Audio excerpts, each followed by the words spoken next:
Tadi udah disampaikan juga, jadi kalau kita kan memang melihat ini kan kasus yang terkait dari 10 tahun yang lalu dan ingin kita selesaikan secara hukum dengan kerugian-kerugian dalam bentuk material, imaterial, kemudian nama baik rusak, terus kemudian gagal nikah berapa kali, pokoknya semua kerugian yang menurut Pak Polisi tadi kira-kira bisa dimasukkan, saya masukkan semua gitu. Termasuk peneroran, saya mengalami teror dulu kan berapa kali, teror segala macam. Jadi itu kita masukkan semua. Nanti itu kan dibuktikan oleh penyidik.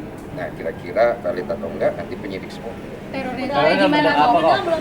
Hah? Terornya dalam bentuk apa kok? Dulu saya pernah ada orang ngaku-ngaku intel lah di depan kosan saya. Terus si orang ini juga pernah datang dengan pacarnya ngamuk di depan kosan saya.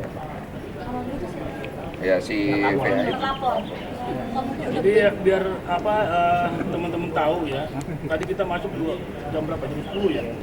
Jam 11 ya. Jam 11 selesai ini jam 2. Jadi panjang sekali harus kita sampaikan sehingga 23% itu padat sekali. Ya, padat sekali. Ditambahkan lagi bukti-bukti itu ke materi jangan ya.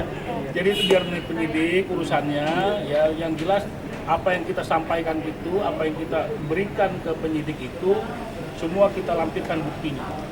Pak Denny, Kenapa? Pertanyaan seperti apa gitu? Ya, pokoknya ada 23 pertanyaan. Kaitannya tentu dengan dengan peristiwa ini ya. Kronologi kejadian dari awal sampai yang jadi itu jelas lah.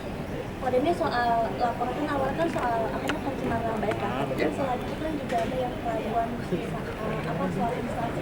Ada nggak sih itu masuk laporan baru dengan ada pertanyaan SDN kedua kenapa melakukan instansi itu sendiri atau bagaimana? Oh, kita masih fokus di pelaporan pertama dulu.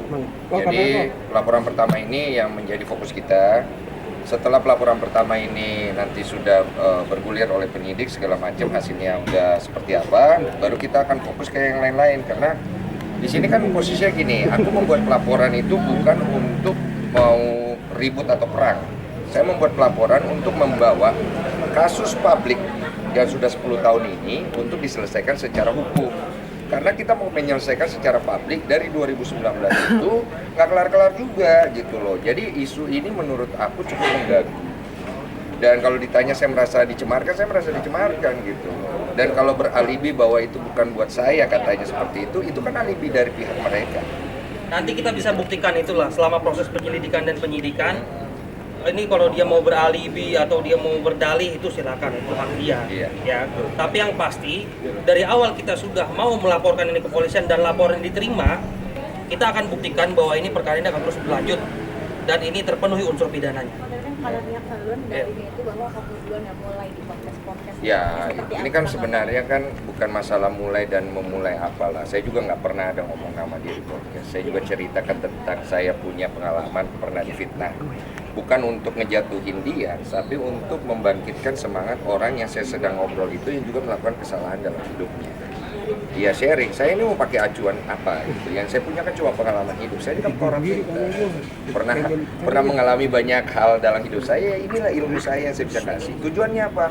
Tujuannya untuk membantu orang. Karena dulu saya pernah mengalami masalah dan saya kepengen membantu orang sebagaimana saya dulu tolong sama Tuhan, udah gitu aja. Tapi kalau kemudian akhirnya nyinggung beberapa pihak, ya kita harus maklumi juga. Tapi kan kita lihat dari unsur pidananya masuk tidak. Nah, saya kan tidak ada melakukan hal seperti itu, maka dia kalau merasa kan tinggal laporkan. Saya merasa kemarin saya laporkan, gitu. Dan saya lihat unsur itu bisa masuk ke dalam unsur pidana dan dibantu oleh kuasa hukum saya, itu kita luruskan secara hukum. Ada di bicara pidana sendiri ini tega maksudnya sampai akhirnya mau memenjarakan siapa sih? Jadi gini, tujuan kita itu bukan untuk memenjarakan siapa-siapa. Tujuan kita adalah membawa kasus publik ini ke ranah hukum supaya edukasi hukumnya ada. Gitu. Jadi kalau tujuan dibilang Mas Denny tega menjarain orang, enggak. Kalau saya tega menjarain orang, dari 2019 ketika tes DNA pertama itu sudah keluar, secara valid saya sudah difitnah. Tapi saya tidak melaporkan orang itu ke polisi karena saya masih punya hati nurani. Nah, karena sudah seringnya diulang pola-pola ini dan beralibi, membangun opini, menciptakan asumsi, saya pikir ini arahnya nggak bagus. Nggak bagus buat keluarga saya, nggak bagus buat anaknya dia yang dia bilang mengalami dampak mental psikologi kan. Nggak ada bagusnya. Jadi kita bawa ke ranah hukum supaya dihukum, diselesaikan dengan baik, jadi edukasi yang bagus.